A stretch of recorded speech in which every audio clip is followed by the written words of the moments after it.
Après des mois d'inquiétude et d'angoisse, c'est l'heure du deuil pour cet homme dont l'oncle avait été kidnappé par le Hamas le 7 octobre dernier.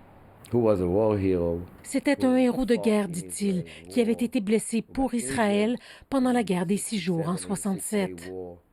Il fait partie des 6 otages israéliens dont les corps ont été retrouvés dans des tunnels à Gaza.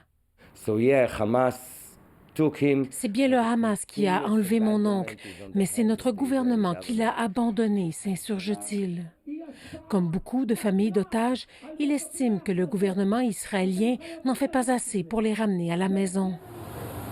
La libération des otages fait justement partie du projet de cessez-le-feu que tente de faire accepter le chef de la diplomatie américaine en mission dans la région. Après avoir rencontré le premier ministre israélien hier, Anthony Blinken est en Égypte aujourd'hui pour tenter de faire progresser les négociations. Nous n'avons pas besoin de plus de négociations, rétorque le Hamas. Nous avons besoin d'un plan de mise en œuvre d'un cessez-le-feu. Un cessez-le-feu qui paraît chaque jour plus lointain pour les Gazaouis, alors que les frappes se poursuivent inlassablement.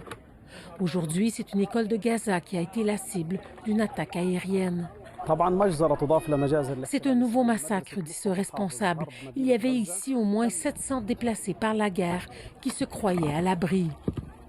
Une démonstration de plus qu'il ne reste aucun endroit sûr dans toute la bande de Gaza. Ici Lise Villeneuve, Radio-Canada, Montréal.